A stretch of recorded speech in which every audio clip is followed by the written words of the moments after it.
ஆமாம் சார், பேசிக்கிட்டு இருந்தது இப்போதான் முடிஞ்சிச்சு. அதான் ஃபோன் வந்துக்கிட்டே இருந்துச்சு. அஸ்ஸலாமு அலைக்கும். அப்படியா? சரி சார். வபரகாத்துஹு. இன்னல் ஹம்தலில்லாஹ் நஹ்மதுஹு வ நஸ்தஈனுஹு வ நஸ்தக்ஃபிருஹு வ நஊது பில்லாஹி மின் ஷுரூரி அன்ஃபுஸினா வ மின் ஸய்யிஆத்தி அமாலினா. மை யஹ்திஹில்லாஹு ஃபலா முதில்ல லஹு வ மை யுضللஹு ஃபலா ஹாதிய லஹு.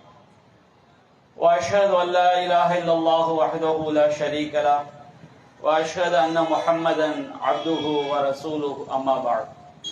يا أيها الناس اتقوا ربكم الذي خلقكم من نفس واحدة وخلق منها زوجها وبث منهما رجالا كثيرا ونساء واتقوا الله الذي تساءلون به والأرحام إن الله كان عليكم رقيبا.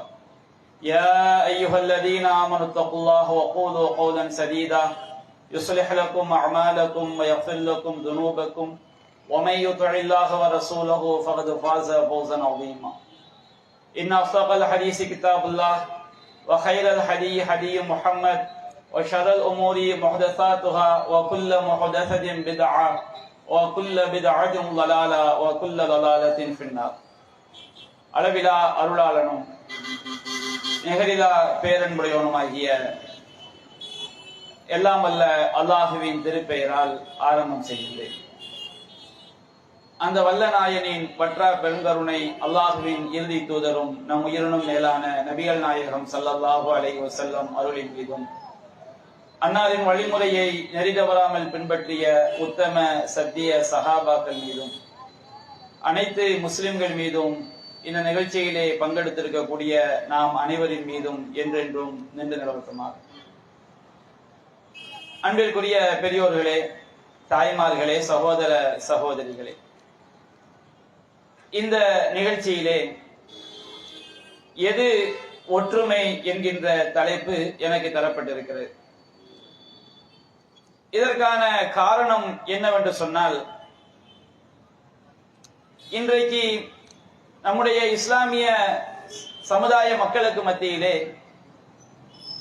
குர்ஆன் சுன்னா அடிப்படையிலான ஏகத்துவ கொள்கை எடுத்துரைக்கப்படும் பொழுது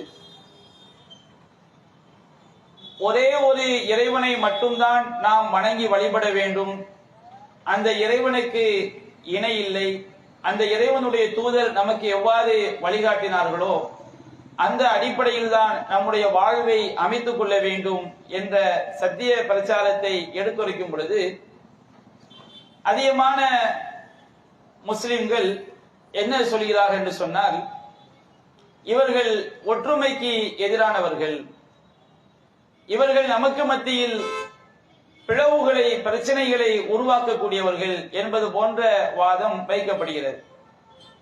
அப்ப எது உண்மையான ஒற்றுமை? நம்முடைய இஸ்லாமிய மார்க்கம் எதன் அடிப்படையில் மக்களை ஒன்றுபடுத்துகிறது என்பதைத்தான் நாம் சுருக்கமாக குர்ஆன் ஹதீஸ் அடிப்படையிலே தெரிந்து கொள்ளவிருக்கின்றோம். இன்றைக்கு நாம் வாழக்கூடிய உலகத்திலே ஒவ்வொரு சாராரும் ஒவ்வொரு விதத்தில் ஒற்றுமையை விரும்புகின்றனர். சிலரை எடுத்துக்கொண்டால் மொழி அடிப்படையில் அவர்கள் ஒற்றுமையை விரும்புகிறார்கள். நாமெல்லாம் தமிழ் பேசக்கூடியவர்கள் என்று தமிழகத்திலே தமிழ் மொழியை வைத்து ஒன்றுபட வேண்டும் என்று சொல்வார்கள். கேரளாவிலே மலையாளம் அடிப்படையில் ஒன்றுபட வேண்டும் என்பார்கள். தெலுங்கானாவிலே தெலுங்கு மொழி அடிப்படையில் ஒன்றுபட வேண்டும் என்பார்கள். இவ்வாறு கன்னடத்திலே கன்னட மொழி அடிப்படையிலே ஒன்றுபட வேண்டும் என்பார்கள். இப்படி மொழி அடிப்படையில் ஒற்றுமையை பேசக்கூடியவர்கள் இருக்கிறார்கள். நாம் எல்லாம் மொழி அடிப்படையில் தான் ஒன்று சேர வேண்டும் என்று சொல்வார்கள். இந்த மொழி அடிப்படையில் ஒன்று சேர்வதனால் ஒரு மனிதனாக பிற மனிதர்களை எல்லா காலங்களிலும் எல்லா நிலைகளிலும் மதிக்கக்கூடிய நிலை ஏற்படுமா என்று சொன்னால் நிச்சயமாக இல்லை.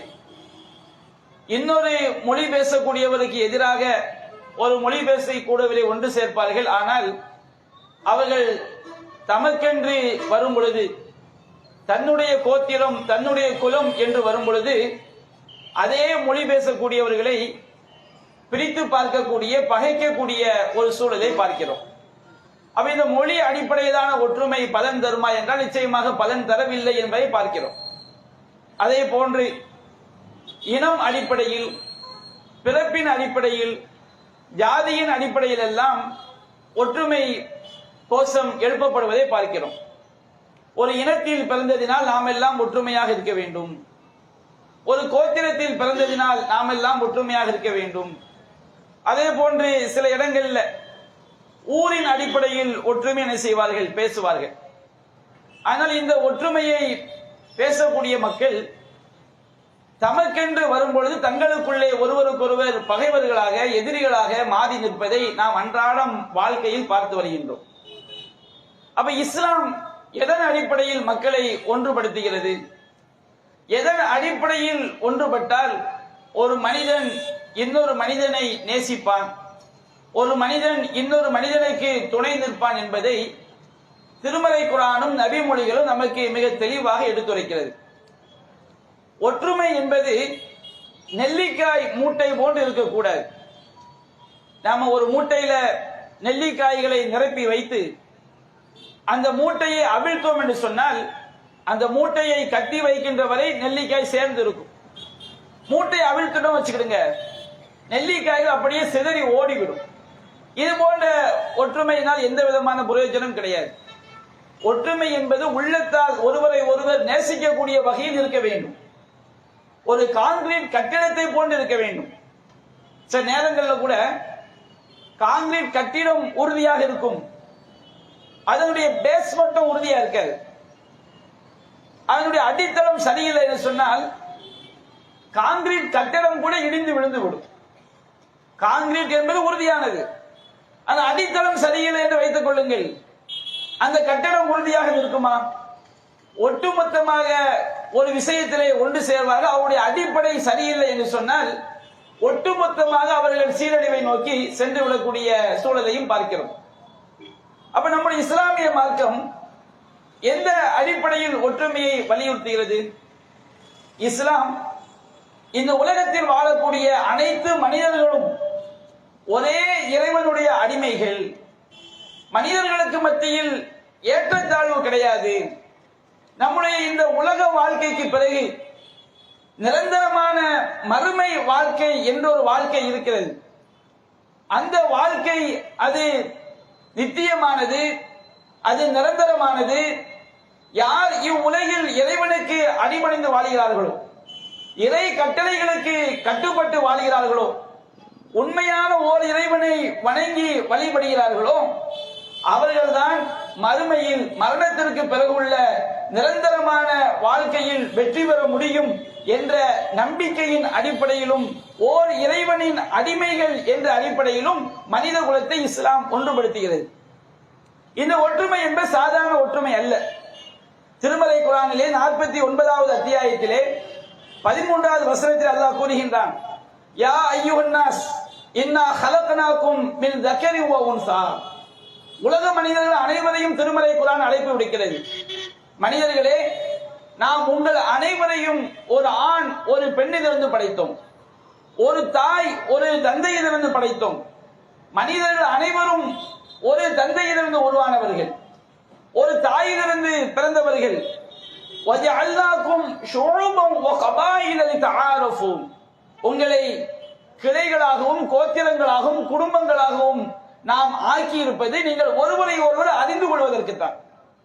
ஒருவர் சுலைமான் என்று இருப்பார், மதுரையில் ஒரு சுலைமான் இருப்பார், திருச்சியில் ஒரு சுலைமான் இருப்பார், இன்னொரு சென்னையில் ஒரு சுலைமான் இருப்பார். எந்த சுலைமான்? மதுரை சுலைமான், திருச்சி சுலைமான் என்று ஊரை வைத்து அடையாளம் காண்பதற்காக, கோத்திரத்தை வைத்து பிரித்து பார்ப்பதற்காக, ஒருவரை ஒருவர் அறிந்து கொள்வதற்குத்தான் கிளைகளும் கோத்திரங்களும் குடும்பங்களும் இனங்களுமே தவிர ஒருவருக்கொருவர் பேருமை பாராட்டுவதற்கு, ஒருவரை ஒருவர் உயர்ந்தவர் என்று மனித குலத்தை கூறு போடுவதற்காக நாம் உங்களை கிளைகளாகவும் கோத்திரங்களாகவும் ஆக்கவில்லை.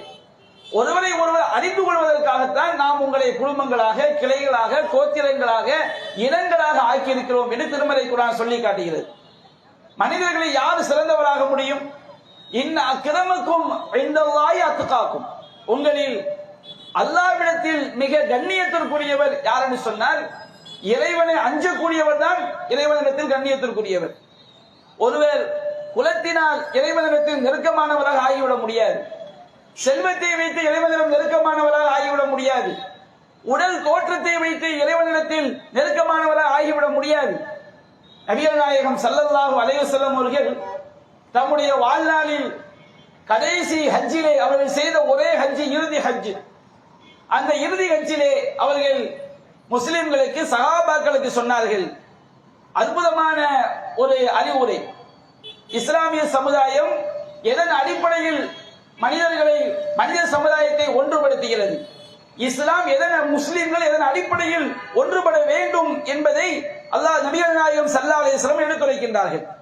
அல்லாஹ்வின் தூதர் அந்த உரையிலே சொன்னார்கள், யா அய்யுஹன் நாஸ், மனிதர்களே, அலா இன்ன ரப்பக்கும் வாஹிதுன், அறிந்து கொள்ளுங்கள், உங்களை படைத்து பரிபாலிக்கக்கூடிய இறைவன் ஒரே ஒரு இறைவன் தான்.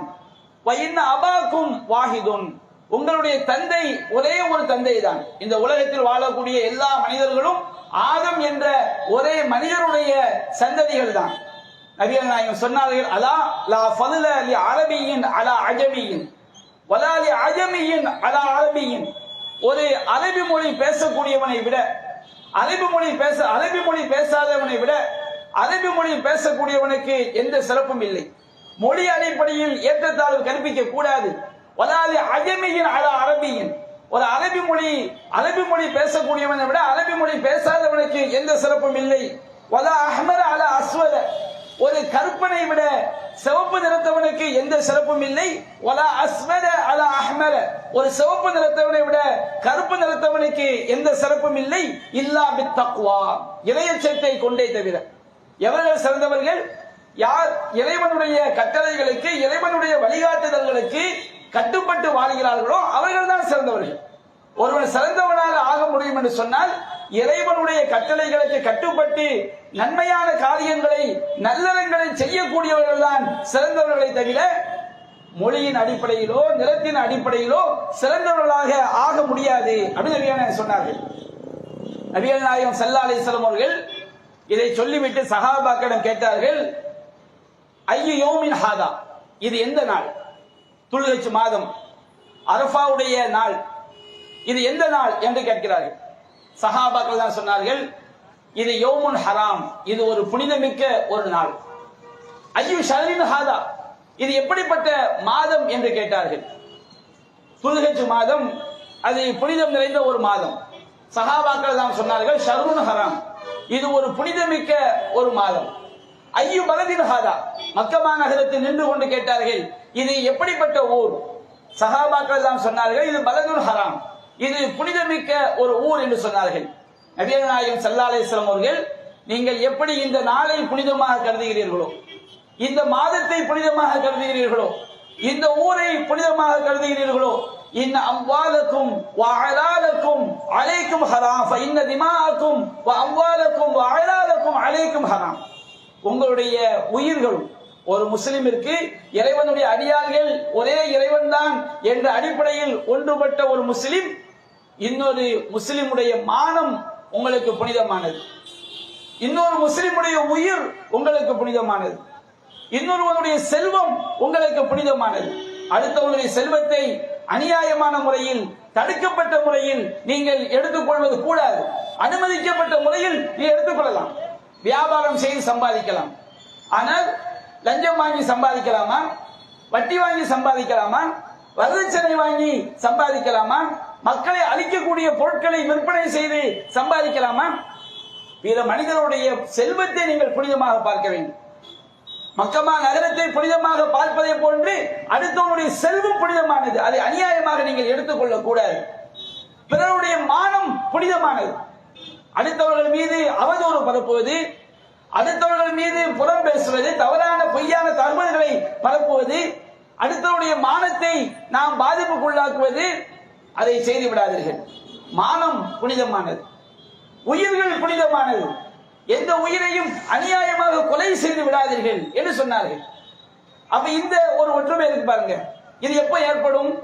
எல்லோரும் ஒரே இறைவனுடைய அடிமை, நாம் இறைவனுக்கு அடிமை, நம்முடைய செயல்களால் தான் நாம் இறைவனிடம் சிறந்தவர்களாக ஆக முடியும் என்ற அந்த நம்பிக்கை வந்துவிட்டால், நாம் இறை கட்டளைக்கு மாறு செய்தால் இறைவன் நம்மை தண்டிப்பான், அவனிடம் தப்பிக்க முடியாது என்ற நம்பிக்கையில் ஒன்றுபட்டால் அதன் அடிப்படையில் ஏற்படக்கூடிய ஒற்றுமை இருக்கிறது அல்லவா, அதுதான் உண்மையான ஒற்றுமையாகும். மொழி அடிப்படையில் எந்த மனிதனையும் பகைக்கக்கூடிய எண்ணம் வராது, இனம் அடிப்படையில் எந்த மனிதனையும் பகைக்கக்கூடிய எண்ணம் வராது, செல்வம் அடிப்படையில் யாருக்கும் அநியாயம் செய்யக்கூடிய நிலை ஏற்படாது. நபிகள் நாயகம் ஸல்லல்லாஹு அலைஹி வஸல்லம் சொன்னார்கள், அல்லாஹ் ரப்பல் ஆலமீன் இன்னல்லாஹ லா யன்துரு இலா சுவரிக்கும் வலா இலா அம்வாலிக்கும். அல்லாஹ் ரப்பல் ஆலமீன் உங்களுடைய தோற்றங்களை பார்க்க மாட்டான், இவன் ஆள் ரொம்ப அழகா இருக்கிறான், இவன் ஆள் பலசாலியாக இருக்கிறான் என்று இறைவன் உங்கள் தோற்றங்களை பார்க்க மாட்டான். இறைவன் உங்களுடைய செல்வங்களை பார்க்க மாட்டான், இவன் பணக்காரன், இவன் வசதியானவன், இவன் அமைச்சர், இவன் பிரதமர், இவன் காவல்துறை அதிகாரி என்றெல்லாம் இறைவன் பட்டம் பதவிகளை பார்க்க மாட்டான். வலாகின் யன்துரு இலா குலூபிக்கும் வ இலா அமாலிக்கும். இறைவன் பார்ப்பது உங்களுடைய உள்ளங்களை பார்க்கிறான். நீங்கள் எப்படி நினைக்கிறீர்கள், எப்படி எண்ணுகிறீர்கள், உங்களுடைய செயல்களை பார்க்கிறான். நீங்கள் எப்படி செயல்படுகிறீர்கள், நற்காரியங்களை செய்கிறீர்களா, தீமையான காரியங்களை செய்கிறீர்களா? அப்ப இஸ்லாம் அழைப்பது மனிதனை மனிதனாக பார்க்கக்கூடிய இறைவனுடைய அடிமைகள் என்ற அடிப்படையில் ஒன்றுபடுவதை இஸ்லாம் அழைக்கிறது. இன்னும் எடுத்துக்கொண்டால் இந்த ஓரிரை கொள்கை இருக்கு பாருங்க, ஒரே இறைவன் தான் அகில உலகத்தையும் படைத்தான். எவன் அகில உலகத்தையும் படைத்தானோ, எவன் சூரியனை படைத்தானோ, எவன் சந்திரனை படைத்தானோ, எவன் மனிதனை படைத்தானோ அந்த ஒரு இறைவனுக்குத்தான் ஒட்டுமொத்த மனிதர்களும் அவனுடைய கட்டளைக்குத்தான் கட்டுப்பட வேண்டும், அவனுக்குத்தான் அடிபணிந்து வாழ வேண்டும். இறைவனுடைய எந்த படைப்பினங்களையும் நாம் இறைவனுக்கு நிகராக ஆக்கிவிடக் கூடாது என்ற இந்த அடிப்படை இருக்கு பாருங்க. இந்த நம்பிக்கை மனித உள்ளத்தில் வந்துவிட்டால் அது மனிதர்களை நேசிப்பதற்கு தூண்டும், மனிதகுல ஒற்றுமையை அது ஏற்படுத்தும். அல்லாஹ் ரப்பல் ஆலமீன் தௌஹீத் கொள்கைக்கு ஒரு உதாரணத்தை சொல்லி காட்டுகின்றான். திருமறை குர்ஆனிலே 14வது அத்தியாயத்திலே 24, 25, 26 வசனங்களில் சொல்லப்படுகிறது. அல்லாஹ் கூறுகின்றான், அலம் தர கைஃப தரபல்லாஹு மஸலன் கலிமத்தன் தய்யிபத்தன் கஷஜரத்தின் தய்யிபா. அல்லாஹ் ரப்பல் ஆலமீன் பரிசுத்தமான கொள்கைக்கு, தூய கொள்கைக்கு ஒரு தூய மரத்தை உதாரணமாக அல்லாஹ் சொல்லி காட்டுகிறான். ஒரு மரம் நல்ல அதனுடைய ஆணிவேர் ஆழ பதிந்து அது கிளைகள் எல்லாம் வானளாவிய கிளைகளை எல்லாம் அது படர விட்டு மக்களுக்கு ஒவ்வொரு வருடமும் அதனுடைய விளைச்சலை கொடுத்து கொண்டே இருக்கிறது. அப்போ எந்த ஒரு மரம் அதனுடைய ஆணிவேர் ஆழமாக சென்று வானளாவிய அளவில் அது படர்ந்து நின்று மக்களுக்கு பலன் கொடுக்கும் என்றால் அதற்கு காரணம், அந்த பலனை கொடுப்பதற்கு காரணம் அதனுடைய அடித்தளம், அதனுடைய ஆணிவேர் கீழ்மட்ட வரை நிற்கிறது. எந்த கோடை வந்தாலும், எந்த குளிர் வந்தாலும், எந்த புயல் அடித்தாலும் அந்த மரம் சாய்ந்து விடாது, அது நின்று நீடித்து அது மக்களுக்கு பயனளித்துக் கொண்டே இருக்கும். அதுபோன்றுதான் ஒரே இறைவன் தான் அனைத்து மனிதர்களுக்கும் ஒரே இறைவன் தான் என்ற நம்பிக்கை யாருடைய உள்ளத்தில் அந்த சரியான நம்பிக்கை உள்ளே சென்று விட்டதோ, எல்லா மனிதர்களும் இறைவனுடைய அடிமைகள் என்ற மனிதர்களுக்கு மத்தியில் ஏற்றத்தாழ்வு இல்லை, இறைவனுக்கு கட்டுப்பட்டு வாழக்கூடியவன் தான் சிறந்தவனாக முடியும் என்ற நம்பிக்கை யாருடைய உள்ளத்தில் ஆழ பதிந்து விட்டதோ அவன் எப்படி செயல்படுவான், அதைத்தான் அல்லாஹ் சொல்லி காட்டுகின்றான். இறைவன் தூய கொள்கைக்கு, ஓரிரை கொள்கைக்கு, ஏகத்துவ கொள்கைக்கு ஒரு பரிசுத்தமான மரத்தை இறைவன் உதாரணமாக சொல்லி காட்டுகிறான். அஸ்ருஹா சாபித்துன் வ ஃபர்உஹா ஃபிஸ் ஸமா. அந்த மரத்தினுடைய ஆணிவேர் அது பூமியின் ஆழப்பகுதி வரை சென்றிருக்கிறது, மிக உறுதியாக இருக்கிறது. அதனுடைய கிளைகள் வானளாவி படர்ந்து நிற்கிறது. தூதி உக்லஹா குல்ல ஹீனின் பிஇذن ரப்பிஹா. அந்த மரம் தன்னுடைய இறைவனின் நாட்டப்படி ஒவ்வொரு பருவத்திலும் அதனுடைய விளைச்சலை கொடுத்து கொண்டே இருக்கிறது. இதுதான் ஓரிரை கொள்கையின் அடிப்படையில் ஒன்று வரக்கூடிய சமுதாய மக்களுடைய நிலை என்று அல்லாஹ் சொல்லி காட்டுகிறான். இறைவனுடைய வழிகாட்டுதல் அடிப்படையில் பின்பற்றக்கூடிய மக்களுக்கு உதாரணம் என்று அல்லாஹ் சொல்லி காட்டுகிறான். நபிகள் நாயகம் ஸல்லல்லாஹு அலைஹி வஸல்லம் சொன்னார்கள், அல் ஈமானு பிதுஉன் வ சித்தூன ஷுஅபா. ஈமான் என்பது 60க்கும் அதிகமான பிரிவுகளை கொண்டது. இறை நம்பிக்கை என்பது குறிப்பிட்ட ஒரு அடிப்படை மட்டுமல்ல, அதனுடைய ஆணிவேர் லா இலாஹ இல்லல்லாஹ், வணக்கத்திற்குரியவன் அல்லாஹ்வை தவிர வேறு யாரும் இல்லை என்பது. ஆனால் அந்த நம்பிக்கை உள்ளத்தில் வந்துவிட்டால் வல் ஹயாஉ ஷுஅபத்துன் மினல் ஈமான், வெட்கம் என்பது இறை நம்பிக்கையின் ஒரு பகுதி என்றார். அசிங்கமான காரியத்தை செய்வது, அருவருக்கத்தக்க காரியத்தை செய்வது, பாவமான காரியத்தை செய்வதற்கு வெட்கப்படுவது இருக்கிறதே, இந்த வெட்கத்தன்மை ஓரிரை நம்பிக்கை உள்ளத்தில் பூந்து விட்டால் நாம் அனைவரும் இறைவன் நம்மை கண்காணித்துக் கொண்டிருக்கிறான், நம்முடைய செய்திகளை பார்க்கிறான். நம்முடைய மரணத்திற்கு பிறகு ஒரு வாழ்க்கை இருக்கிறது. அந்த இறைவனுக்கு முன்னால் இறைவனுக்கு மாற்றமாக நாம் இந்த உலகத்தில் வாழ்ந்தால் நம்முடைய மரணத்திற்கு பின்னுள்ள வாழ்க்கையில் தப்பிக்கவே முடியாது என்ற அந்த இறை நம்பிக்கை ஆழமாக உள்ளத்தில் பயந்து விட்டால் அவனிடம் ஏற்படக்கூடிய விளைவுகள் ஒன்று என்ன? வெட்கத்தன்மை அவனிடம் இருக்கும். அவன் தனிமையில் இருந்தால் கூட அசிங்கத்தை பார்ப்பதற்கு, அசிங்கத்தை செய்வதற்கு வெட்கப்படுவான். என்ன காரணம்? என்னுடைய இறைவன் என்னை பார்த்துக் கொண்டிருக்கிறான். ஒரு பாவத்தை செய்வதற்கு அவன் வெட்கப்படுவான், என்னுடைய இறைவன் என்னை பார்த்துக் கொண்டிருக்கிறான். நபிகள் நாயகம் சொன்னார்கள். அடுத்து அல்லாஹ் சொன்னார்கள், இமாதத்துல் அதா அனி தரீக், அந்த இறை நம்பிக்கையினுடைய ஒரு கிளை என்ன தெரியுமா? இறைவனுடைய நம்பிக்கை ஆழமாக உள்ளத்தில் பயந்து விட்டால் வீதியில் கிடக்கக்கூடிய தொல்லை தரக்கூடிய பொருட்களை அகற்றுவதும் கூட இறை நம்பிக்கையின் ஒரு பகுதி என்று சொன்னார்கள். இறை நம்பிக்கை என்பது வெறுமனே உள்ளத்தில் வைக்கக்கூடிய நம்பிக்கை மட்டுமல்ல, அது நம்முடைய வாழ்க்கையை அது சரிப்படுத்தும். நபிகள் நாயகம் ஸல்லல்லாஹு அலைஹி வஸல்லம் அவர்கள் இந்த கொள்கை அடிப்படையில் இறைவன் நம்மை கண்காணித்துக் கொண்டிருக்கிறான், அந்த இறைவன் சொன்ன அடிப்படையில் தான் வாழ வேண்டும் என்ற அந்த கொள்கை அடிப்படையில் உருவாக்கிய சமுதாயம் எப்படி ஒற்றுமையாக இருந்தார்கள், எப்படிப்பட்ட நற்பண்புகளை பெற்றிருந்தார்கள். நான் ஏராளமான ஆயிரக்கணக்கான சான்றுகள் இருக்கிறது, அதை சிந்திப்பதற்காக ஒரு சில சான்றுகளை மட்டும் சொல்லி காட்டுகிறேன். சஹீஹுல் புகாரியிலே 3798வது செய்தியாக பதிவு செய்யப்பட்டிருக்கிறது. ஒரு நாள் நபிகள் நாயகம் ஸல்லல்லாஹு அலைஹி வஸல்லம் சபைக்கு ஒரு மனிதர் வருகின்றார். அவர் நபிகள் நாயகம் ஸல்லல்லாஹு அலைஹி வஸல்லம் அவர்கள் அந்த மனிதருக்கு விருந்து கொடுப்பதற்கு ஏதாவது இருக்கிறதா என்று தன்னுடைய மனைவிமார்களிடம் கேட்கிறார்கள். அங்கே நபிகள் நாயகம் ஸல்லல்லாஹு அலைஹி வஸல்லம் வீட்டிலே எதுவுமே இல்லை. அங்கே அவர் மனைவிமார்களுக்கு கூட குடிப்பதற்கு தண்ணீரை தவிர வேறு இல்லை. அப்ப நபிகள் நாயகம் ஸல்லல்லாஹு அலைஹி வஸல்லம் அவர்கள் தன்னுடைய தோழர்களிடம் கேட்கிறார்கள், இவருக்கு உணவளிப்பவர் யார், இவரை தன்னோடு இணைத்துக் கொள்ளக்கூடியவர் யார் என்று கேட்கிறார்கள். அப்பொழுது ஒரு நபி தோழர் எழுந்து, அல்லாஹ்வின் தூதரே, நான் அவருக்கு பொறுப்பேற்றுக் கொள்கிறேன், அவருக்கு உணவளிக்கக்கூடிய பொறுப்பை, விருந்தளிக்கக்கூடிய பொறுப்பை நான் ஏற்றுக்கொள்கிறேன் என்று அவர் தன்னுடைய வீட்டிற்கு சென்று மனைவியிடம் கூறுகின்றார். அக்ரிமி லைஃப ரசூலுல்லாஹி ஸல்லல்லாஹு அலைஹி வஸல்லம், இறை தூதருடைய விருந்தாளியை கண்ணியப்படுத்தி நான் அவருக்கு விருந்தளிப்பதற்கு, உணவளிப்பதற்கு பொறுப்பேற்றுக் கொண்டேன், ஏதாவது நம்முடைய வீட்டில் இருக்கிறதா என்று தன்னுடைய மனைவியிடம் கேட்கிறார். அவருடைய மனைவி சொல்கிறார், நம்ம 2 பேரும் கணவன் மனைவி சாப்பிடுவதற்கு சாப்பாடு கிடையாது, பிள்ளைகளுக்கு மட்டும்தான் கொஞ்சம் சாப்பாடு இருக்கிறது. அப்பொழுது அவர் கூறுகின்றார், நீ எப்படியாவது பிள்ளைகளை தூங்க வைத்து விடு, உணவை நீ தயார் செய்து வைத்து விடு. அன்றைய விருந்தாளிகளுடைய நிலை என்னவென்று சொன்னால், யார் விருந்து கொடுக்கிறாரோ அவர் சாப்பிடாமல், விருந்து சாப்பிட வந்தவர் சாப்பிட மாட்டாங்க. அது நபிகள் நாயகம் ஸல்லல்லாஹு அலைஹி வஸல்லம் காலத்தில் இருந்த ஒரு பண்பாடு. ஒரு விருந்துக்கு வந்தவர் எப்பொழுது சாப்பிடுவான்னு சொன்னோம்னா, விருந்து கொடுக்கக்கூடியவர்களும் அவரோடு சேர்ந்து சாப்பிட வேண்டும்.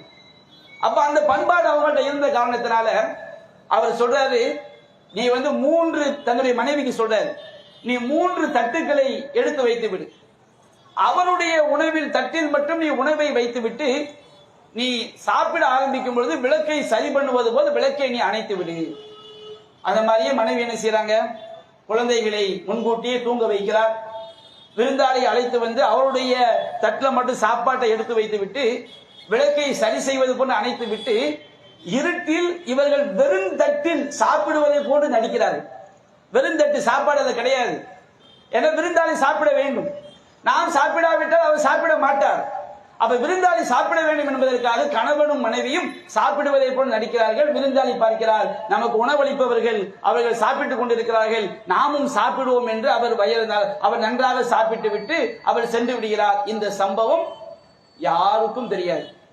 உலகத்துல யாருக்கும் தெரியாது. மறுநாள் நபிகள் அந்த நபி தோழர் நபிகள் நாயகம் ஸல்லல்லாஹு அலைஹி வஸல்லம் அவருடைய சபைக்கு செல்லும் பொழுது நபிகள் நாயகம் ஸல்லல்லாஹு அலைஹி வஸல்லம் சொன்னார்கள், லஹிகல்லாஹு லைலத மின் ஃபஆலிக்குமா, உங்கள் இருவருடைய அந்த செயலை பார்த்து, அற்புதமான செயலை பார்த்து அல்லாஹ் புன்னகை பூத்தான், அல்லாஹ் சந்தோஷப்பட்டான். அல்லாஹ் ரப்பல் ஆலமீன் திருமறை வசனத்தை இறக்கி வைத்தான். யூசிரூன அலா அன்ஃபுஸிஹிம் வலவ் கான பிஹிம் ஹஸாஸா, தங்களுக்கு தேவை இருந்தும் கூட அவர்கள் தங்களை விட மற்றவர்களுக்கு முன்னுரிமை கொடுத்தார்கள். வமை யூக ஷுஹ நஃப்ஸிஹி ஃபஉலாயிக ஹுமுல் முஃப்லிஹூன், யாருடைய உள்ளம் கஞ்சத்தனத்தில் இருந்து தான் மட்டும் நன்றாக இருக்க வேண்டும் என்கின்ற அந்த கஞ்சத்தனத்திலிருந்து பாதுகாக்கப்படுகிறதோ அந்த சமுதாயம் தான் வெற்றி பெற்ற சமுதாயம், அவர்கள் தான் வெற்றியாளர்கள் என்ற திருமறை வசனத்தை அல்லாஹ் ரப்பல் ஆலமீன் அருளினான் என்று பார்க்கிறோம். எப்படி? தன்னுடைய பிள்ளைகளுக்கு இல்லாவிட்டாலும், தனக்கு இல்லாவிட்டாலும், தன்னுடைய மனைவிக்கு இல்லாவிட்டாலும் நாம் அல்லாஹ்வின் தூதரிடம் வாக்குறுதி கொடுத்து விட்டோம், அதை காப்பாற்ற வேண்டும், இறைவன் கண்காணித்துக் கொண்டிருக்கின்றான் என்கின்ற பயம் தானே அவர்களை இவ்வாறு செய்ய வைத்தது. தனக்கு இல்லாவிட்டாலும் மற்றவர்களுக்கு முன்னுரிமை கொடுக்க வைத்த அந்த தன்மை எது? நம்பிக்கை. இறைவன் பார்க்கிறான், இறைவனுக்கு கட்டுப்பட்டு வாழ வேண்டும் என்ற அந்த நம்பிக்கை தான், அந்த உண்மையான நம்பிக்கை தான் அவர்களை பிற மனிதர்களுக்கு தான் தனக்கு இல்லாவிட்டாலும் மற்றவர்களை கவனிக்க வேண்டும் என்ற தன்மை ஏற்படுத்தியது. நாம் வரலாறுகளை இதை பார்க்கின்றோம். நபிகள் நாயகம் ஸல்லல்லாஹு அலைஹி வஸல்லம் அவர்கள் இந்த ஓரிரை கொள்கையை சொன்னதற்காக மக்கமா நகரத்திலே இறை மறுப்பாளர்களால், முஷ்ரிக்கீன்களால் கடுமையான துன்பங்கள், தொல்லைகள், மக்காவில் வாழ முடியாமல் மதீனாவிற்கு வருகிறார்கள். மதீனா நகரம் அன்றைய காலத்திலே சின்ன ஒரு கிராமம். அங்கே சுகாதாரமின்மை காணப்பட்டது. சாக்கடை நீர், கழிவு நீர் பொது வெளியிலே ஓடிக்கொண்டிருந்தது. அப்ப அந்த சின்ன ஊருக்கு ஆயிரக்கணக்கான சஹாபாக்கள் ஹிஜ்ரத் செய்து இடம்பெயர்ந்து வருகிறார்கள். மதீனாவில் உள்ள அன்சாரி சஹாபாக்கள் மக்காவில் உள்ள அந்த தோழர்களுக்கு அடைக்கலம் கொடுக்கிறார்கள், தங்குவதற்கு வீடு கொடுக்கின்றார்கள், உண்பதற்கு உணவு கொடுக்கின்றார்கள், தங்களோடு அரவணைத்துக் கொள்கிறார்கள். அந்த மாதிரி அரவணைக்கக்கூடிய தன்மை எப்படி ஏற்பட்டது? அந்த மாதிரி ஒரு 2 தோழர்கள், சஅத் இப்னு ரபீ என்ற மதீனாவுடைய அன்சாரி தோழர், அவருக்கு அப்துர் ரஹ்மான் இப்னு அவுஃப் ரலியல்லாஹு அன்ஹு அவர்கள் இருவருக்கு மத்தியிலே சகோதரத்துவம் ஏற்படுத்தப்படுகிறது. அப்ப அந்த சஅத் இப்னு ரபீ மதீனாவுடைய தோழர் அப்துர் ரஹ்மான் இப்னு அவுஃப் என்ற அந்த தோழரை தன்னுடைய வீட்டுக்கு அழைத்து செல்கின்றார். அழைத்து சென்று அவர் கூறுகின்றார், இன்னி அக்ஸருல் அன்சாரி மாதம், நான் அன்சாரிகளிலேயே அதிக செல்வம் கொண்டவன், நான் உனக்கு என்ன செய்கின்றேன், என்னுடைய செல்வத்துல பாதியை உங்களுக்கு நான் பிரிச்சு தந்தேன். நீங்க என்னுடைய சகோதரர், எப்படிப்பட்ட ஒரு சகோதரத்துவம் பாருங்க. இந்த மாதிரி தன்மை எப்படி வந்தது? தன்னுடைய செல்வத்தில் நான் பாதியை நான் உனக்கு பிரித்து தந்து விடுகிறேன். அதே போன்று இந்த உலகத்துல யாருமே நினைத்து பார்க்க முடியாத ஒரு விஷயத்தை அவர் சொல்கிறார். எனக்கு 2 வாழ்க்கை துணைகள் இருக்கிறார்கள், அதில் ஒரு வாழ்க்கை துணையை நான் உனக்கு விவாகரத்து செய்து உனக்கு நான் திருமணம் செய்து தருகிறேன். அப்துர் ரஹ்மான் இப்னு அவுஃப் ரொம்ப கண்ணியமாக அவர்கள் சொன்னார்கள், எனக்கு அதுவெல்லாம் தேவையில்லை, எனக்கு கடைவீதியை காட்டுங்கள் என்று சொல்லி கடைவீதியில் சென்று வியாபாரம் செய்து அவர்கள் அதன் மூலம் சம்பாதித்து மகர் கொடுத்து திருமணம் செய்த சம்பவத்தை பார்க்கிறோம். இந்த அளவிற்கு எப்படி ஒரு சகோதரத்துவம் ஏற்பட்டது? செல்வத்திலே பாதியை கொடுக்க வேண்டும் என்ற சகோதரத்துவம் எப்படி ஏற்பட்டது? எதன் அடிப்படையில் ஏற்பட்டது? படைத்த இறைவனுடைய அடிமை, எல்லோரும் ஒரே இறைவனுடைய அடிமைகள். மனித சமுதாயம் முழுவதும் ஒரே தந்தையிலிருந்து பிறந்தவர்கள், ஒரே தாயிலிருந்து பிறந்தவர்கள். மனிதர்களுக்கு மத்தியில் இறைவனுக்கு யார் பயந்து நடக்கிறாரோ அவர்தான் சிறந்தவர் என்ற அந்த நம்பிக்கையை வைத்து இஸ்லாம் ஒற்றுமையை ஏற்படுத்தியது. மனித உள்ளங்களை இஸ்லாம் இணைத்தது, மனிதர்களை மனித புனிதர்கள் ஆக்கியது. இன்னொரு சம்பவத்தை நான் உதாரணத்திற்காக சொல்லி காட்டுகிறேன். சஹீஹுல் புகாரியிலே 2325வது செய்தியாக பதிவு செய்யப்பட்டிருக்கிறது. மக்காவில் உள்ள முஹாஜிர் சஹாபாக்கள் எல்லாம் மக்காவிலே மிகப்பெரிய துன்பம் தொல்லைகளுக்கு உள்ளாகி அங்கிருந்து அவர்கள் விரட்டி அடிக்கப்பட்டு ஹிஜ்ரத் செய்து இடம்பெயர்ந்து நாட்டை துறந்து மதீனாவிற்கு வருகிறார்கள். மதீனாவிற்கு வந்தவுடன் அன்சாரி சஹாபாக்கள் எல்லாம் நபிகள் நாயகத்திடம் சென்று முறையிடுகிறார்கள். இக்ஸிம் பைனனா வ பைன இஹ்வானினா அன் நஹீல், அங்கே மதீனாவிலே நிறைய பேரித்தம் தோப்புகள் இருக்கிறது. எல்லாமே அன்சாரிகளுக்கு சொந்தமான தோப்புகள். அவர்கள் சொல்கிறார்கள், எங்களுக்கும் எங்கள் சகோதரர்களுக்கும் மத்தியிலே இந்த தோப்புகளை சமமாக பங்கிட்டு கொடுத்து விடுங்கள். மதீனா வாசிகளுக்குரிய தோப்புகள்.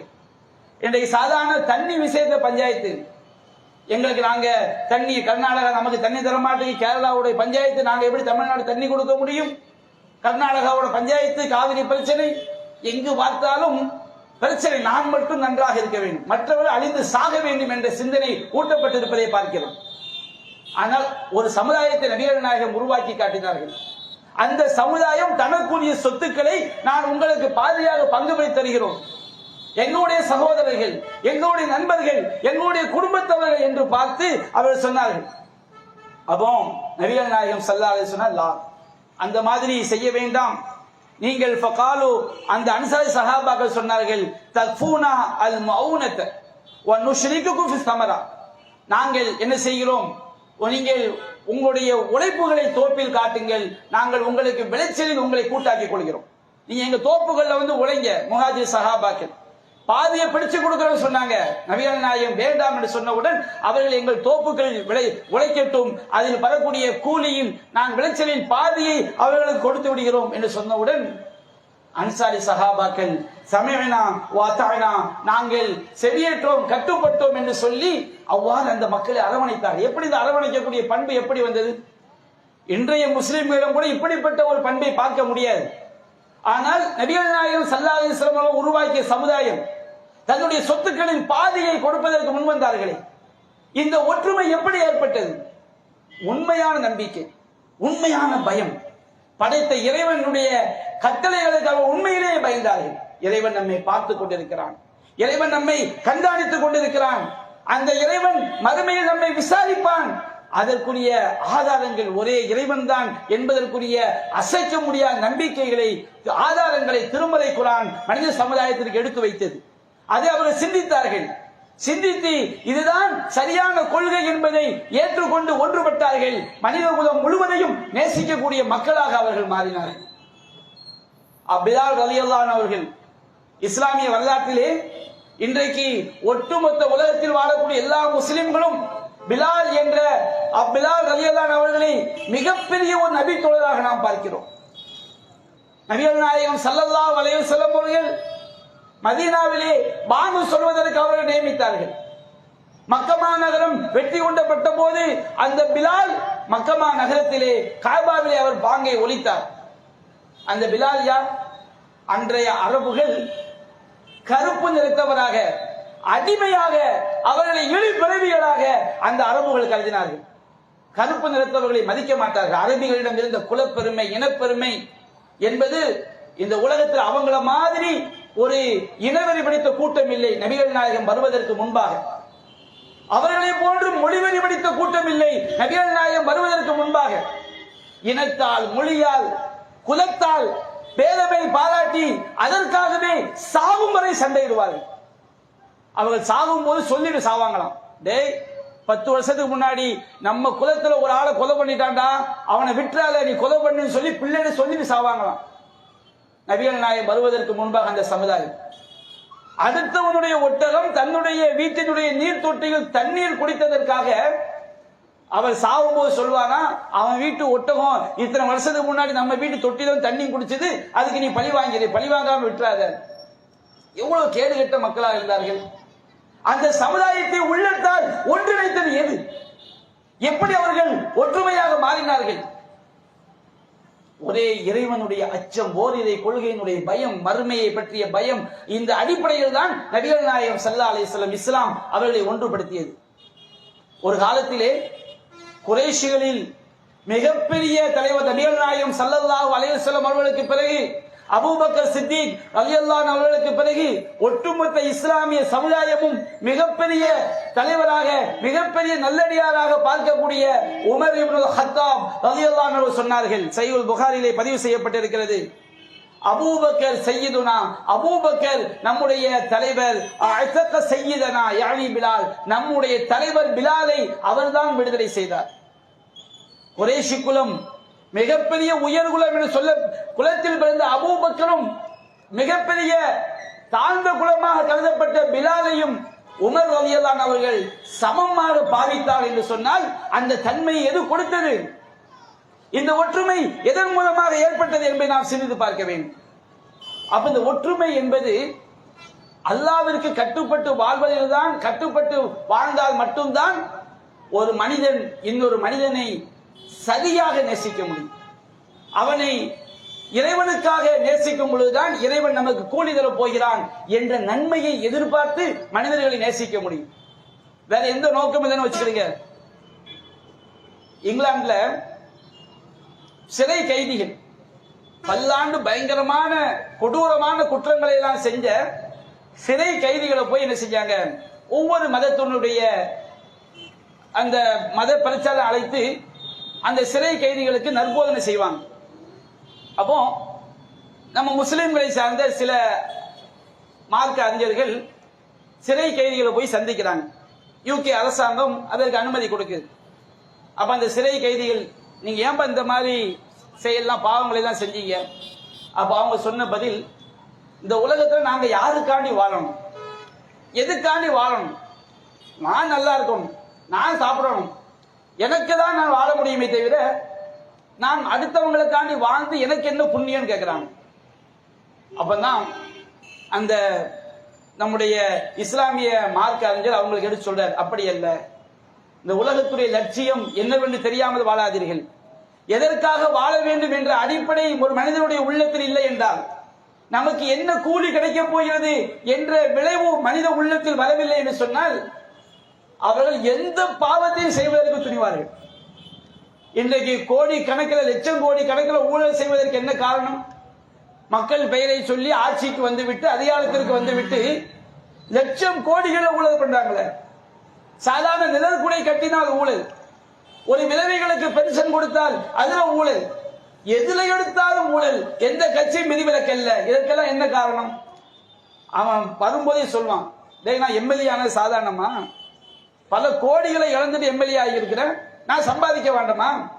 அப்ப மனிதனுக்கு என்ன எண்ணம் வருகிறது? அவனுடைய செல்லுமிடம் எங்கே, அவன் எங்கே செல்ல போகிறான் என்ற அந்த எண்ணம் இல்லை என்று சொன்னால் அவன் எந்த பாவத்தையும் என்ன செய்வான், துணிந்து செய்வான். அப்ப அந்த கைதிகள் சொல்றாங்க, எங்களுக்கு இந்த உலகத்துல என்ன லட்சியம் இருக்கு, எதற்கு நான் யாருக்காக வாழணும், நான் எதுக்காண்டி இருக்கணும், நான் பாட்டுக்கு இந்த உலகத்துல நான் நல்லா இருக்கணும் அப்படி சொல்லும் போதுதான் அந்த மார்க்க அறிஞர் சொன்னார், அப்படி அல்ல, திருமறை குர்ஆனை படித்து பாருங்கள்.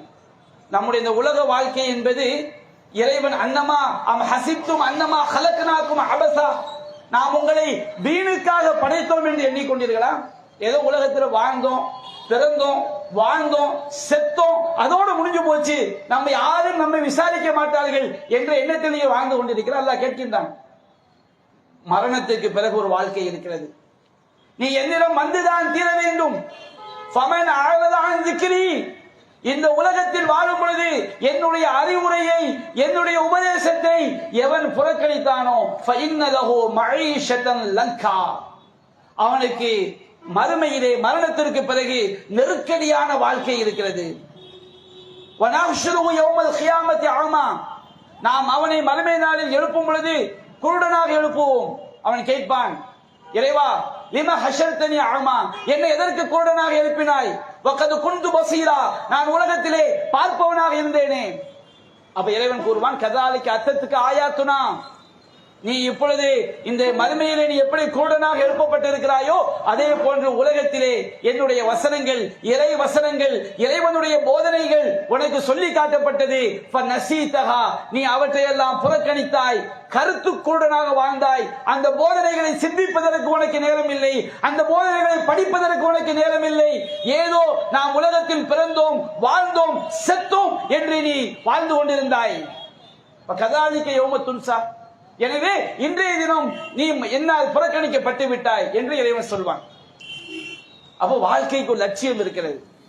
நாம் இந்த உலகத்திலே இறைவனுக்கு கட்டுப்பட்டு வாழ்ந்தால் இறைவன் மிகப்பெரிய பரிசை தரவிருக்கின்றான்.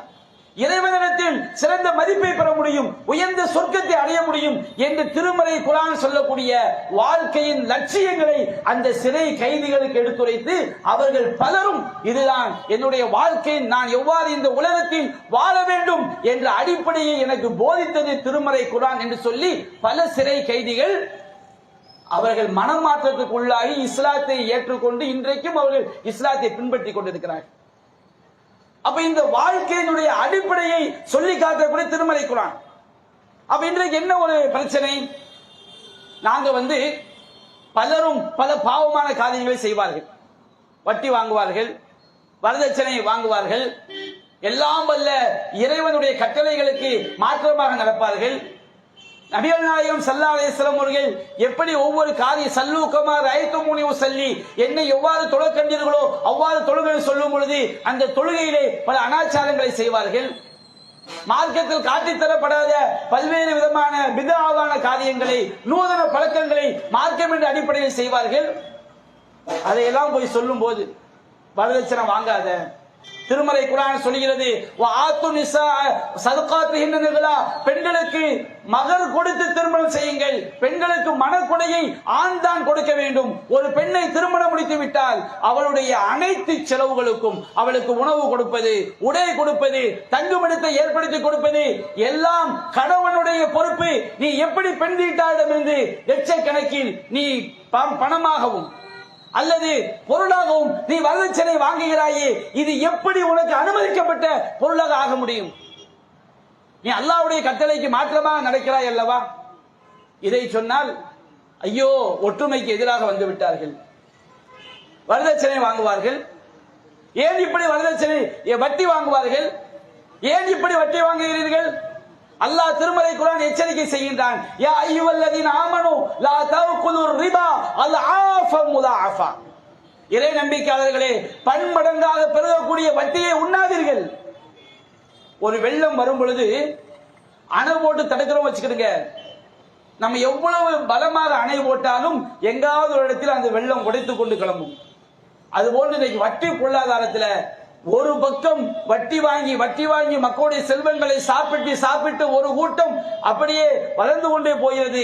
இன்னொரு கூட்டம் வட்டியினால் பாதிக்கப்பட்டு எதற்காக பாதிக்கப்படுகிறோம் என்று தெரியாமலேயே மருத்துவத்திற்கு காசு இல்லாமல், உழைத்தால் அதற்கு போதிய ஊதியம் இல்லாமல் அப்படியே செத்து மடிந்து கொண்டிருக்கிறது. அவர்களுக்கு தாம் ஏன் சாகிறோம் என்கின்ற அறிவு கூட இல்லை. அதற்கு காரணம் வட்டி பொருளாதாரம். அல்லாஹ் கேட்கின்றான், பன்மடங்காக பெருகக்கூடிய வட்டியை சாப்பிடாதீர்கள், வட்டி வாங்கி சாப்பிடாதீர்கள். இஸ்லாம் அடுத்தவனுக்கு கொடுக்கக்கூடிய கடனை இறைவனுக்காக செய்யக்கூடிய செயலாக சொல்லி காட்டுகிறது. நீ அடுத்தவனுக்கு கடன் கொடுக்கிறாய, தர்மமாக கொடுத்தால் நம்முடைய காசை முழுமையாக அவனுக்கு கொடுத்து விடுகிறோம், நம்முடைய பணத்தை. நீ கடனாக கொடுக்கிறாயா, அதற்குரிய உன்னுடைய பணம் தான். நீ தேவைப்பட்ட ஒருவனுக்கு கடனாக கொடுக்கிறாய், அதற்குரிய கூலியை, அதற்குரிய நன்மையை உனக்கு இறைவன் தருவான். நீ கொடுத்த கடனுக்காக காலம் நிர்ணயம் செய்து, நேரம் நிர்ணயம் செய்து அதிகமாக பெற்றுக் கொண்டால் அது வட்டி. வமா ஆதைதும் மின் ரிபாலி யர்பு ஃபி அம்வாலின் நாஸ் ஃபலா யர்பு இன்தல்லாஹ். மக்களுடைய செல்வங்களை நீங்கள் உங்களுடைய செல்வங்களோடு சேர்த்து சாப்பிடுவதற்காக வட்டியாக வாங்குகிறீர்களே, அது அல்லாஹ்விடம் பெருகவே பெருகாது.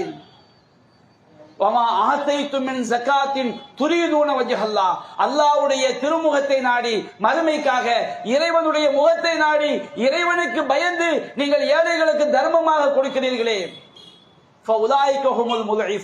அவர்கள்தான் பன்மடங்காக பெருக்கிக் கொண்டவர்கள். வட்டி வாங்காதீர்கள், வட்டி கொடுக்காதீர்கள் என்று சொன்னால் இவர்கள் சமுதாயத்தை பிரிவினை காட்ட வந்து விட்டார்கள். நபிகள் நாயகம் ஸல்லல்லாஹு அலைஹி வஸல்லம் அல்லாஹ் சொல்லி காட்டுகின்றான், இறை தூதருடைய கட்டளைக்கு மாற்றமாக நடக்கக்கூடியவர்கள் எச்சரிக்கையாக இருந்து கொள்ளட்டும். அவர்களுக்கு மிகப்பெரிய பேராபத்து, சோதனை அவர்களை பீடிப்பதையோ, அல்லது மிகப்பெரிய துன்புறுத்தக்கூடிய வேதனை அவர்கள் பீடிப்பதிலோ அவர்கள் எச்சரிக்கையாக இருந்து கொள்ளட்டும் என்று இறை தூதருக்கு மாற்றமாக நடந்தால் சமுதாயம் அழிந்து போய்விடும். சமுதாயத்திற்கு மிகப்பெரிய பாதிப்பு. இன்றைக்கு அதிகமான முஸ்லிம்கள் சரியான இறைவனுடைய வழிகாட்டுதலை பின்பற்றாத காரணத்தினால்தான் இன்றைக்கு உலகம் முழுவதிலும் பல்வேறு விதமான இழிவுகள். அல்லாஹ்வுடைய கட்டளை கட்டுப்பட்டு பாருங்கள், இறைவன் சொன்ன அடிப்படையில் சரியான வாழ்க்கையை வாழ்ந்து பாருங்கள், இறை தூதர் சொன்ன அடிப்படையில் வாழ்வதற்கு நாம் முயற்சி செய்வோம், இறைவனுடைய அருள் கிடைக்கும். ஒரு மனிதன் இன்னொரு மனிதனை நேசிக்கக்கூடிய உள்ளம் ஏற்படும். ஒருவரை ஒருவர் அடித்து சாப்பிடக்கூடிய நிலை ஏற்படாது. நபிகள் நாயகம் ஸல்லல்லாஹு அலைஹி வஸல்லம் அவர்கள் சஹாபாக்களிடம் கேட்டார்கள், என்னுடைய தோழர்களே, ஹல் தத்ரூன மல் முஃப்லிஸ், என்னுடைய சமுதாயத்தில் ஒண்ணும் இல்லாதவனா யாரு தெரியுமா, ஏழை என்றால் யாரு தெரியுமான்னு கேட்டாங்க. அவர் சஹாபாக்கள் சொன்னார்கள், அல் முஃப்லிசு ஃபீனா மல்லா திர்ஹம் லஹு வலா மத்தா, யார்கிட்ட தங்கம் வெள்ளி காசு இல்லையோ அவன் தான் ஏழை. நம்ம அப்படித்தான் சொல்லுவோம். யார்கிட்ட சொந்த வீடு இல்லையோ, யார்கிட்ட பேங்க் பேலன்ஸ் இல்லையோ, யாருக்கு அரசாங்க வேலை இல்லையோ, யாருக்கு சொந்த தொழில் இல்லையோ, வியாபாரம் இல்லையோ, யார் ரொம்ப வசதி கம்மியா இருக்கிறாங்க அவங்க தான் ஏழைன்னு சொல்லுவோம். நபியா நாயகம் சொன்னாங்க, என்னுடைய உம்மத்துல ஏழை யார் தெரியுமா, காசு பணம் இல்லாதவன் ஏழை கிடையாது.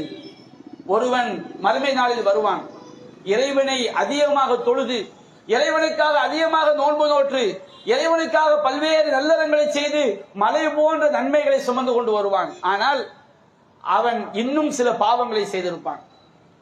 அக்கல மாலகாதா, அடுத்தவனுடைய செல்வத்தை அநியாயமாக சாப்பிட்டு இருப்பான். வட்டி வாங்கி, வரதட்சணை வாங்கி, லஞ்சம் வாங்கி, வக்ஃபோர்டு இருக்குங்க, வக்ஃபு போர்டு. இந்த வக்ஃபோர்டுல முஸ்லிம்களுக்குரிய நன்மைக்கான வக்ஃபோர்டு, அதுல ஒரு காரியத்தை செஞ்சு கொடுப்பதற்கு பல லட்சங்கள் கேட்கக்கூடிய இழி பிறவிகள் வக்ஃபோர்டுல இருக்கிறாங்க. பல லட்சம். ஏழை மக்களுக்குரிய செல்வங்களை எல்லாம் அப்படியே அபகரித்து சாப்பிடக்கூடிய பல ஊழல் பெருச்சாளிகள் இருக்கிறாங்க. அப்ப இவங்களுக்கு என்ன எண்ணம், ஏன் இப்படி எல்லாம் சாப்பிடுகிறார்கள்? அல்லாஹ்வை பற்றிய பயம் இல்லை, மறுமையை பற்றிய பயம் இல்லை. நம்முடைய முன்னோர்கள் இறை பணிக்காக ஏழை மக்களுக்காக கொடுத்த செல்வங்களை தவறாக நாம் சாப்பிடுகிறோமே, படைத்த இறைவன் விசாரிப்பானே என்கின்ற பயம் இல்லை. வட்டி வாங்கக்கூடியவனுக்கு அல்லாஹ்வை பற்றிய பயம் இல்லை, லஞ்சம் வாங்கக்கூடியவனுக்கு இறைவனை பற்றிய பயம் இல்லை, அரசாங்கம் என்ற பெயரிலே மக்களுக்கு சேவை செய்கிறோம் என்ற பெயரிலே கொள்ளையடிக்கக்கூடிய ஊழல் பெருச்சாளிகளுக்கு இறைவனை பற்றிய பயம் இல்லை. அதனால் அவன் அடுத்தவனுடைய செல்வத்தை சாப்பிட்டு விட்டு மறுமையில் வருவான். அடுத்தவனை பற்றி புறம் பேசி இருப்பான். இன்னொருவனை அடித்திருப்பான். இன்னொருவனை திட்டி இருப்பான். இப்படி எல்லாம் பல்வேறு பாவங்களை சுமந்து கொண்டு இறைவனிடம் வருவான். இவனால் பாதிக்கப்பட்டவர்கள், இறைவா இவன் என்னை அடித்தான், என்னை திட்டினான், என் மீது பொய் வழக்கு பதிவு செய்தான், என் மீது இப்படியெல்லாம் அநியாயம் செய்தான். அங்கே என்ன பேசப்படும்? இவனுடைய நன்மைகளை எடுத்து அவனுடைய பாதிக்கப்பட்டவன் கொடுக்கப்படும். நன்மைகள் தீர்ந்து போய்விட்டால் அவனுடைய தீமை அள்ளி இவனுடைய கணக்கில் சேர்க்கப்படும். இறுதியில் மலை போன்று நன்மைகளோடு வந்தவன் மலை போன்று தீமைகளை செய்து கொண்டு நரகத்தில் போய் சேருவான். அப்ப நம்ம சமுதாயத்தில் சமுதாயம் தீமை செய்வதை தடுக்கவில்லை என்று சொன்னால் ஒட்டுமொத்த சமுதாயத்துக்கும் அழிவு. அல்லாஹ் திருமலை குர்ஆனில் சொல்கிறான், சமுதாயத்தில் நடக்கக்கூடிய தீமைகளை கண்டும் காணாமல் சென்றால், அதை எதிர்த்து குரல் கொடுக்கவில்லை என்றால், அநியாயம் செய்யாதீர்கள் என்று சொல்லவில்லை என்று சொன்னால் எல்லோரும் சேர்ந்து அழிவோம். அல்லாஹ் ரப்பல் ஆலமீன் திருமலை குர்ஆன் சொல்லி காட்டுகின்றான், குந்தும் கைர உம்மத்தின் உஹ்ரிஜத் லின்னாஸ், நீங்கள் மக்களுக்காக வெளியாக்கப்பட்ட சமுதாயத்திலேயே சிறந்த சமுதாயமாக இருக்கிறீர்கள். தஅமுரூன பில் மஅரூஃப் வ தன்ஹவுன அனில் முன்கர், நீங்கள் நன்மையான காரியத்தை ஏவுகிறீர்கள், தீமையான காரியத்தை தடுக்கிறீர்கள். இஸ்லாமிய சமுதாயம் என்றால் நன்மையை ஏவி தீமையை தடுக்க வேண்டும். ஏதாவது ஒரு அநியாயத்தை செய்யும் போது, மீலாது விழா என்று நபிகள் நாயகம் சொல்லித் தராத பிறந்த நாள் விழாக்களை செய்யும் பொழுது இது மார்க்கத்தில் இல்லை என்று அந்த தீமை எச்சரிக்க வேண்டும். எச்சரிக்கை செய்யவில்லை என்று சொன்னால் அந்த பாவத்தை செய்யக்கூடிய மக்களோடு சேர்ந்து பாவம் செய்யாத மக்களும் அழிய வேண்டிய சூழல் ஏற்படும்.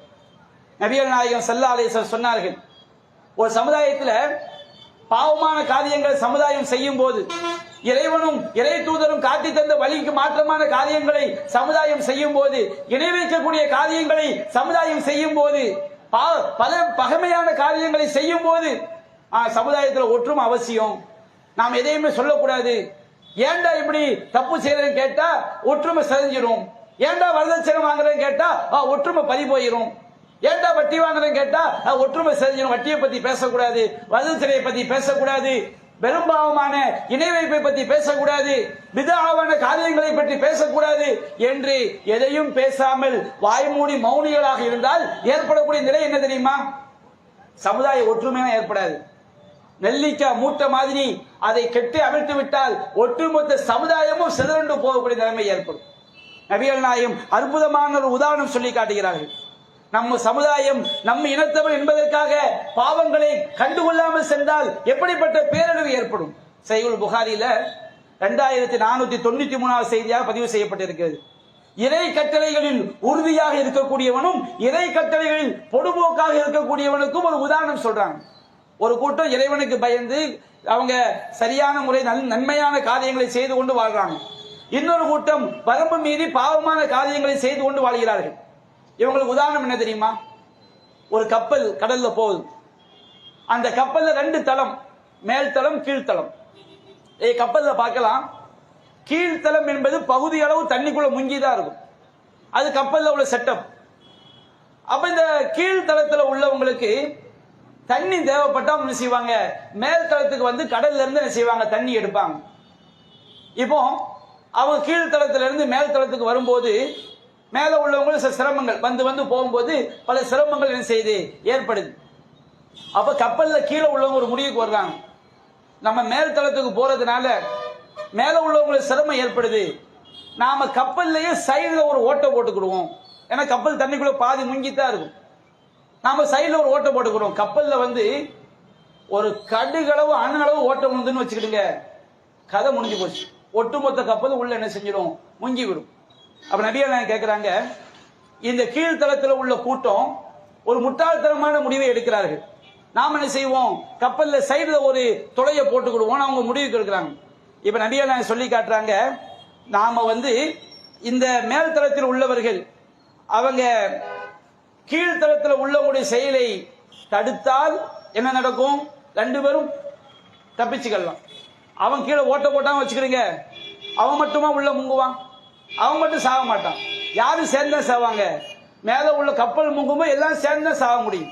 அப்ப நபிகள் நாயகம் சொல்றாங்க, அவன் தானே செய்கிறான், எப்படி தொலைந்து விட்டு போகட்டும் என்று நீங்கள் இருந்தால் அந்த கப்பல்ல உள்ள எல்லோரும் முங்கி விடுவார்கள். அவர்களுடைய கைகளை பிடித்து தடுத்தால் எல்லோரும் தப்பித்துக் கொள்ளலாம். இது ஒற்றுமைக்கு எதிரானதல்ல. நன்மையை ஏவி தீமையை தடுப்பது, சமுதாயம் செய்யக்கூடிய பாவமான காரியங்களை விமர்சிப்பது எதற்காக? தர்கா வழிபாடு என்ற பெயரில் ஒரே இறைவனை வணங்காமல் படைப்பிடங்களை நீங்கள் இறைவனுக்கு செய்ய சஜிதாவை நீங்கள் தர்காவிற்கு செய்கிறீர்கள், அங்கே குத்தாட்டம் போடுகிறீர்கள். இஸ்லாம் அடுத்த பல ஒழுக்கக்கேடான காரியங்கள் தர்கா கந்தூரி என்ற பெயரிலே அரங்கேற்றப்படுகிறது. மிகப்பெரிய இணை வைக்கக்கூடிய பாவம் அரங்கேற்றப்படுகிறது. நீங்கள் தானே செய்கிறீர்கள், எப்படியும் செய்துவிட்டு போகட்டும், தொலைந்து போங்கள் என்று விட்டால் ஒட்டுமொத்த சமுதாயமும் அழிந்து மறுமையில் நாசத்திற்குள்ளாகக்கூடிய நிலைமை உண்டாகும். இது ஒற்றுமை கிடையாது. அவன் என்ன தப்பு தான் செய்யட்டும், நம்ம பாட்டுக்கு போவோம் என்று சொல்வதில் எந்த விதமான சமுதாய பாதுகாப்பு இல்லை. மறுமையில் நாம் இறைவனிடம் தப்பிக்க முடியாது. பாவம் செய்யறானா, நமக்கு மன்றா மின்கும் முன்கரன், உங்களை ஒருவர் ஒரு தீமையை கண்டால் தன்னுடைய கையால் அந்த தீமையை மாற்றட்டும். எல்லா நேரத்திலையும் நம்ம கையால் தடுக்க முடியாது. நம்ம பெத்த உள்ள சிகரெட் பிடிக்கிறான் வச்சுக்கிடுங்க, 2 அடியை போட்டு ஏன்டா பிடிக்கல, இது தப்புடா பாவனா சொல்ல முடியும். அடுத்த வீட்டுக்குள்ள சிகரெட் பிடிச்சு அடிக்க முடியுமா? அவன் கம்ப தூக்கிட்டு வந்துடுவான். அப்போ உங்களுக்கு எதுக்கு கையால தடுக்க சக்தி இருக்கோ அதை கையால தடுங்க. எல்லா இடத்திலையும் கையால் தடுக்க முடியாது.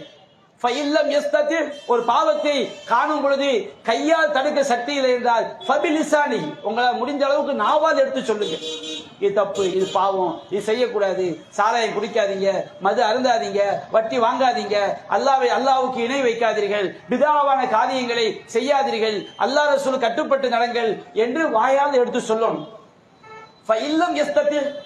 அதற்கும் சக்தி இல்லை என்றால்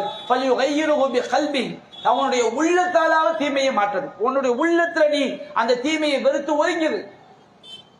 இந்த உள்ளத்தால் வெறுத்து ஒதுங்குற பாருங்க, இதுதான் ஈமானுடைய கடைசி நிலை. ஈமான் இதற்கு பிறகு இறை நம்பிக்கையிலிருந்து கடுகளவு கூட இல்லைன்னு நபிகள் நாயகம் ஸல்லல்லாஹு அலைஹி வஸல்லம் அவங்க சொல்லி காட்டுறாங்க. நாம பார்க்கிறோம், அகமதுல பதிவு செய்யப்பட்டிருக்கிறது. இன்றைக்கு ஒற்றுமைக்கு எதிரான பிரச்சாரம் இது செய்யப்படுகிறது. நாங்க சொல்லக்கூடிய விஷயம் குர்ஆன் அடிப்படையில், நபி வழி அடிப்படையில் சரியாக சிந்தித்து பாருங்க. எதற்காக சொல்கிறோம்? ஒற்றுமையை பகைப்பதற்காகவா சொல்கிறோம்? நம்முடைய சமுதாய சொந்தங்களை பார்த்து கேட்கிறோம். நம்மை எதிரிகளாக பார்க்கக்கூடிய மக்களை பார்த்து கேட்கிறோம். நபிகள் நாயகம் ஸல்லல்லாஹு அலைஹி வஸல்லம் அவர்கள் சொல்கிறார்கள், நபிகள் நாயகம் ஸல்லல்லாஹு அலைஹி சொல்கிறார்கள், இன்னன்னாஸ இதா ரஅவ் அல்-ஸாலிம், மக்கள் அநியாயம் செய்யக்கூடியவனை பார்க்கும் பொழுது லம் யஹுது அலா யதை, அவனுடைய இரு கைகளையும் பிடித்து தடுக்க வேண்டும். அநியாயத்திற்கு எதிராக அதை எவன் செய்தாலும் அவனுக்கு எதிராக மக்கள் நிற்கவில்லை என்று சொன்னால் அவு ஷக்கல்லாஹு அய்உம்மஹும் பிஇகாபி, இறைவன் தன்னுடைய தண்டனையால், தன்னுடைய வேதனையால் அவர்கள் அனைவரையும் சூழ்ந்து கொள்வான். நபிகள் நாயகம் ஸல்லல்லாஹு அலைஹி எச்சரிக்கை பண்றாங்க.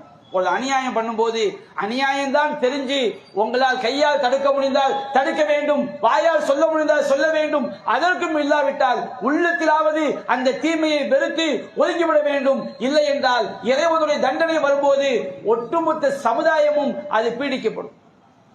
இன்னைக்கு பாருங்க, திருமணத்தில் நடக்கக்கூடிய அனாச்சாரங்கள், ஆடம்பரங்கள், பல்வேறு கேலி கூத்துக்கள், இதையெல்லாம் நம்ம கண்டிச்சா, நம்ம கல்யாணத்துல போய் எனக்கு கல்யாண சால்னா தான் பெருசு, சாம்பார் தான் பெருசு, அவன் என்ன அநியாயம் பண்ணா என்ன, என்ன அக்கிரமம் பண்ணா என்ன, திருமணம் என்ற பெயரிலே எத்தனை கோடிகளை செலவிட்டால் என்ன, இறைவனை அஞ்சாமல் அவள் வாழ்ந்தால் என்ன, மாப்பிள்ளையும் பொண்ணும் குத்தாட்டம் போட்டால் என்ன, என்ன அநியாயம் செஞ்சுட்டு போகட்டும், எனக்கு தேவை கல்யாண சால்னா, எனக்கு தேவை சாம்பார், எனக்கு தேவை நெய்ச்சோறு, எனக்கு தேவை பிரியாணி அப்படின்னு சொல்லி அந்த பிரியாணிக்காக திருமணம் என்ற பெயரில் நடக்கக்கூடிய எந்த அனாச்சாரங்களையும் அக்கிரமங்களையும் கண்டுகொள்ளாமல் நீங்க போய் சாப்பிட்டு வந்தீங்கன்னு வச்சுக்கிடுங்க, என்ன நடக்கும்? அல்லாஹ் ரப்பல் ஆலமீன் திருமறை குர்ஆனை சொல்லி காட்டுகின்றான். தாவூத் நபியுடைய நாவினாலும் ஈசா நபியுடைய நாவினாலும் இஸ்ரவேலர் சமுதாயத்தில் ஒரு கூட்டம் சபிக்கப்பட்டார்கள். அல்லாஹ் ரப்பல் ஆலமீன் திருமறை குர்ஆனை சொல்லி காட்டுகின்றான், யுஇதன்னதீன கஃபரு மின் பனி இஸ்ராயீல் அலா லிசானி தாவூத் வ ஈஸா இப்னு மரியம்.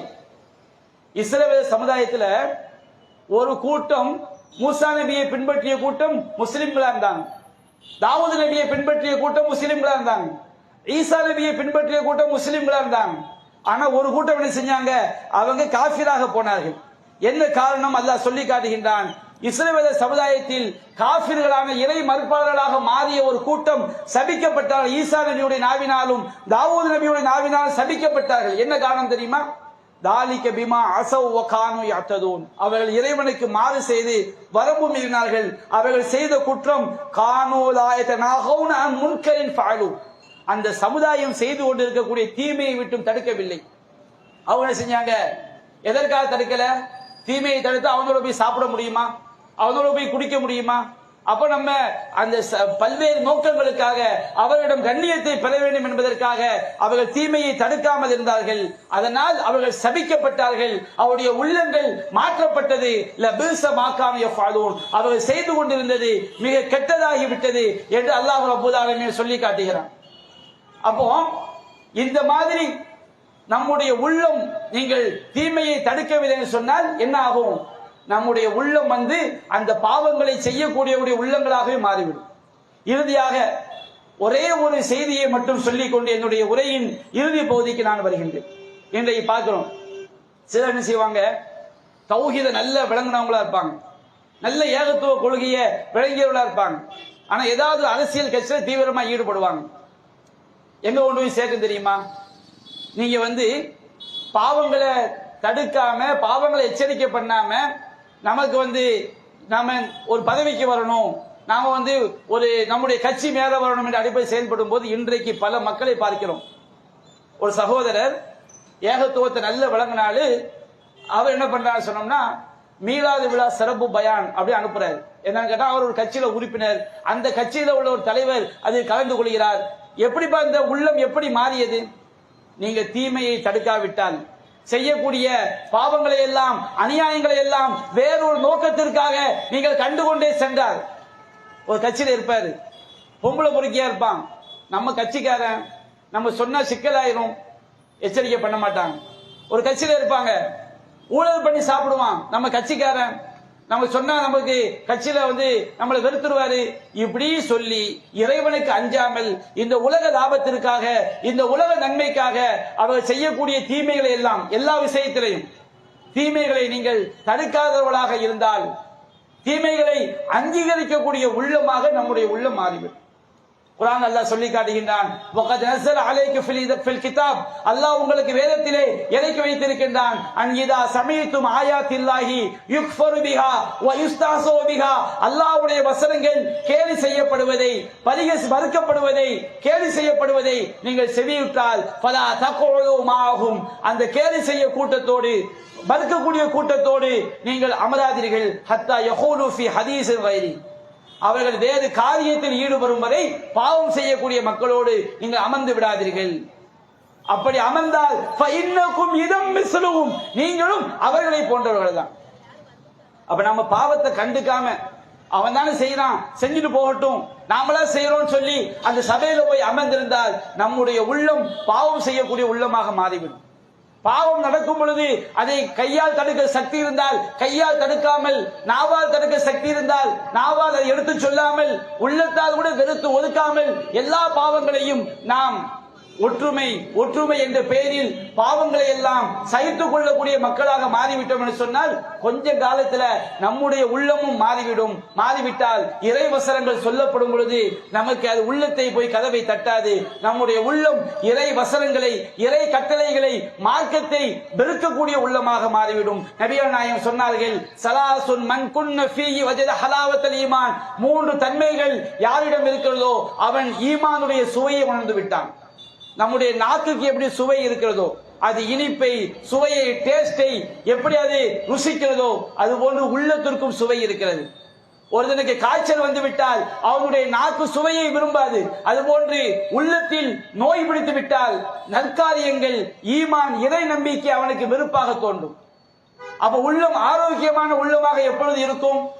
இறை நம்பிக்கை சரியான உள்ளமாக எப்பொழுது இருக்கும்? முதலாவது விஷயம், அய்யகூன் அல்லாஹு வ ரசூலுஹு அஹப்ப இலைஹி மிம்மா சிவாஹுமா, அல்லாஹ்வும் அல்லாஹ்வுடைய தூதரும் இஸ்லாமிய மார்க்கம், அந்த இறைவன் அல்லாஹ்வும் அல்லாஹ்வுடைய தூதரை விட அந்த இருவரையும் தவிர உள்ள அனைத்தையும் விட அல்லாஹ்வும் அல்லாஹ்வுடைய தூதரும் அவனுக்கு நேசத்திற்குரியவர்களாக இருக்க வேண்டும். இறை கட்டளை அவனுக்கு மிக, இறைவனுடைய கட்டளைக்கு கட்டுப்பட வேண்டும், இறை தூதருடைய கட்டளைக்கு கட்டுப்பட வேண்டும், அவர்கள் சொன்ன வழியில் நடக்க வேண்டும் என்று அந்த உள்ளம் குர்ஆன் சுன்னாவை நேசிக்கக்கூடிய உள்ளமாக, அல்லாஹ்வையும் அல்லாஹ்வுடைய தூதரை நேசிக்கக்கூடிய உள்ளமாக மாறினால் அவன் ஈமானுடைய சுவையை உணர முடியும். அதே போன்ற யுஹிப்பல் மர்அ லா யுஹிப்புஹு இல்லா லில்லாஹ், ஒரு மனிதனை நேசித்தால் இறைவனுக்காக மட்டுமே நேசிக்க வேண்டும்.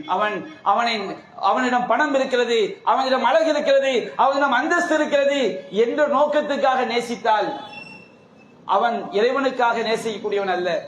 அவன் இறைவன் சொன்ன அடிப்படையில் நல்லறங்கள் செய்யக்கூடியவன், இறை தூதர் சொன்ன அடிப்படையில் வாழக்கூடியவன் என்பதற்காகத்தான் ஒரு மனிதனை நேசிக்க வேண்டும். அது சமுதாயமாக இருக்கட்டும், யாராக இருக்கட்டும்.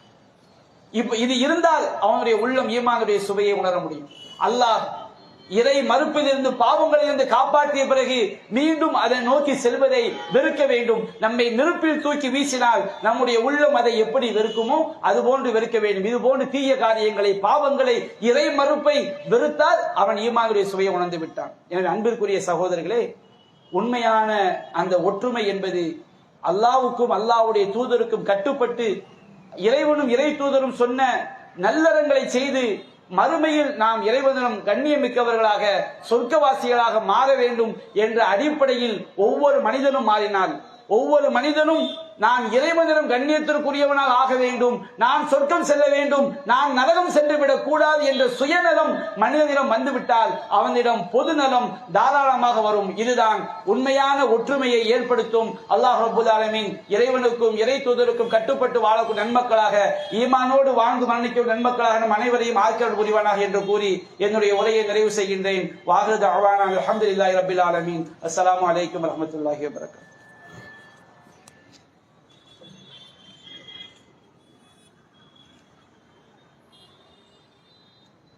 அஸ்ஸலாமு அலைக்கும் வரஹ்மத்துல்லாஹி